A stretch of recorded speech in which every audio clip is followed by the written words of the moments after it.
Hey guys, just like most Saturdays, I'm here to talk about an episode of a superhero animated series, and today I'll be talking about the Batman the Animated Series episode Riddlers Reform. If you haven't seen the episode and fear spoilers, or it's been a while and you don't remember everything that happened, then you should either go watch the episode now, or hang out while I quickly sum up the episode before I get into the review itself. But hurry, because the plot summary is coming now.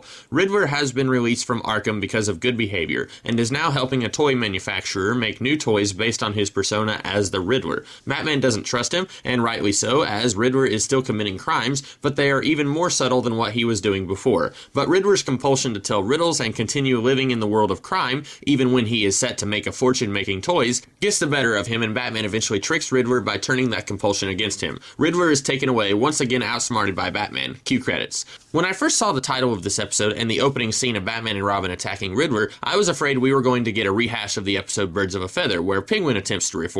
While I liked Birds of a Feather, I don't want to see another episode do the same story, and fortunately, this episode is different enough from that one that it feels brand new. The only real similarity is Riddler being released for good behavior. Where Penguin attempted to genuinely reform, for Riddler it's all an act to get back at Batman. And while Birds of a Feather focus heavily on Penguin, even though Riddler is the main threat of this episode, he's almost kept in the background, and we only really get to see him through the lens of Batman trying to solve Riddler's puzzles and prove that he's still up to his old tricks. But even though Riddler is kept more in the background here than other villains have been in other episodes, this episode does explore Riddler's personality in ways that this series hasn't up until this point. This is only Riddler's third major appearance in the series, and in his previous two appearances, you didn't get the feeling that Riddler was almost handicapped by his propensity for riddles. In his first appearance, he's just after revenge against his former boss, and he only uses riddles to toy with him. In the next episode, the catalyst of getting the plot started was him erasing clues of his existence. This is the first time we really get a peek at the inner workings of his mind, and we get to see that he's just as messed up in the head as many of the other denizens of Arkham.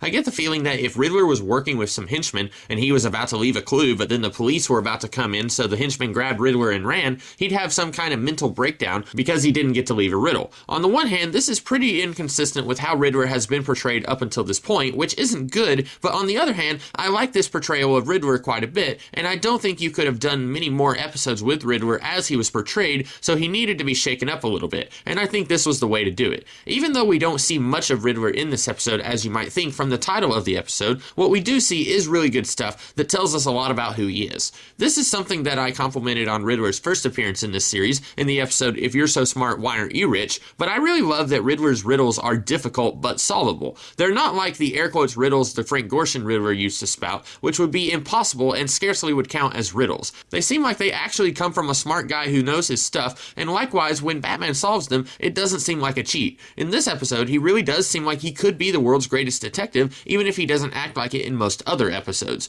Overall, I have to say this is my favorite Riddler episode in this series, and while I did love If You're So Smart, Why Aren't You Rich? I almost wish that this could have been the introduction of Riddler in this series, with Batman and Riddler's rivalry already being a thing, sort of like the Joker in this series. But even with it being the third Riddler episode, I still think it's great. But what did you guys think of the episode and of my video? If you liked it, you're in luck, because I do these kinds of videos every weekend. Next week, I'll be talking about the two-part Batman Beyond episode, The Call, and the following week, I'll be tackling another episode of Batman the Animated Series. And I also do other videos throughout the week, so be sure to check those out as well. And if you did like this video, be sure to like, share, comment, and subscribe. In the meantime, I'll see you guys in the future. Have a great rest of the day.